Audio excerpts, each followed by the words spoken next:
நாளுக்கொரு நல்ல பங்கு. யாத்ராகமத்திலிருந்து தின தியானங்கள்.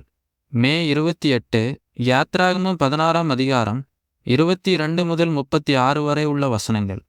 நம்மிடத்தில் ஒப்புவிக்கப்பட்ட நற்பொருள்.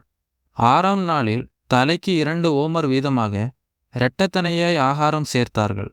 கர்த்தர் மோசேக்கு சொன்னபடியே அது காக்கப்படும்படி ஆரோன் அதை சாட்சி சந்நிதியில் வைத்தான். வசனம் 22 மற்றும் 34. 7ஆம் நாள் கர்த்தருக்குரிய பரிசுத்த ஓய்வு நாளாகையால் 6ஆம் நாளில் 2 மடங்கு மன்னாவை சேகரித்தார்கள். புதிய ஏற்பாட்டு விசுவாசிகளாகிய நாம் ஓய்வு நாளை ஆசாரிப்பவர்கள் அல்லர். மாறாக கிறிஸ்து உயிர்த்தெழுந்த நாளாகிய வாரத்தின் முதல் நாளில் அவரை ஆராதிப்பவர்கள். ஆயினும் தேவன் இஸ்ரவேல் மக்களுக்கு உண்மையாய் இருந்தது போல நமக்கும் உண்மையாய் இருக்கிறார். நம்முடைய சொந்த அலுவல்களை ஒதுக்கி வைத்துவிட்டு கர்த்தருடைய நாளை கருத்துடன் கை கொள்ளும் பொழுது அற்புதமான வகையில் நமக்கான தேவைகளை பூர்த்தி செய்கிறார். தேவனிடத்தில் நம்முடைய மனவாஞ்சியை காண்பித்து அவருடன் சரியான ஐக்கியத்தில் இருந்து இன்றைக்கு அவர் எதை தருகிறாரோ அதை மன மகிழ்ச்சியுடன் அனுபவித்து நாளைக்காக அவரில் நம்பிக்கையாய் இருக்க வேண்டும். இதுவே விசுவாச வாழ்க்கை. 6ஆம் நாளில் கூடுதல் உழைப்பு 7ஆம் நாளுக்கு ஆயத்தமாவதை தெரிவிக்கிறது.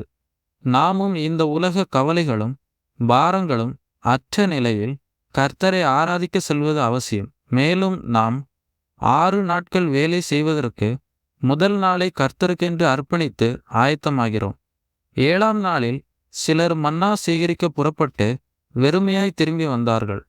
கர்த்தருக்கான நேரங்களை நம்முடைய சொந்த அலுவல்கள் திருடிக் கொண்டால் ஓட்டை பையில் போட்ட காசுகள் போல நாம் பலவற்றை இழக்க நேரிடலாம். நாம் கர்த்தருக்காக பெரிய காரியங்கள் செய்வதற்கு முன் இவை போன்ற சிறியதும் எளியதும் ஆகிய கொஞ்சத்தில் நாம் உண்மையாய் இருக்க வேண்டியது அவசியமாயிருக்கிறது. வனாந்தர பயணத்தில் சிறுவர் முதல் பெரியவர்கள் வரைக்கும் ஒரே உணவு மன்னா மட்டுமே. அவரவர் தேவைக்கேற்ப அவரவர் விருப்பப்படி சுட்டு சாப்பிடலாம், வேக வைத்தும் சாப்பிடலாம். வசனமே சிறுவர்களுக்கு பாலாகவும் பெரியவர்களுக்கு மாம்சமாகவும் திகழ்கிறது. தெளிந்த தேனை காட்டிலும் மதுரமாயிருக்கிற பரிசுத்த வேத எழுத்துக்களை நாம் எந்த அளவுக்கு நாடுகிறோம். கர்த்தருடைய கட்டளைப்படி சேர்த்து வைக்கப்பட்ட மன்னா நாற்றமெடுக்கவும் இல்லை, அதில் பூச்சி பிடித்து கெட்டு போகவும் இல்லை.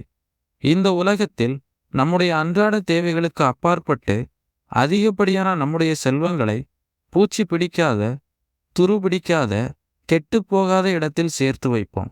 அடையாளமாக பொற்கலசத்தில் கர்த்தருடைய சந்நிதியில் வைக்கப்பட்ட மன்னா நம்முடைய கரங்களில் கொடுக்கப்பட்டுள்ள நற்பொருளாகிய ஆரோக்கியமான வசனங்களை பரிசுத்த ஆவியானவரின் துணையோடு நாம் காத்துக்கொள்ள வேண்டும் என்பதை தெரிவிக்கிறது. அது இஸ்ரவேல் மக்களுக்கு தலைமுறை தலைமுறையாக கர்த்தருடைய உண்மைத்தன்மையை சாட்சியாக சொன்னது போல நாமும் மற்றவர்களுக்கு போதிக்கத்தக்க உண்மையுள்ள மனிதர்களாகிய அடுத்த தலைமுறையிற்கு ஒப்புவிக்க வேண்டும். ஆமென்.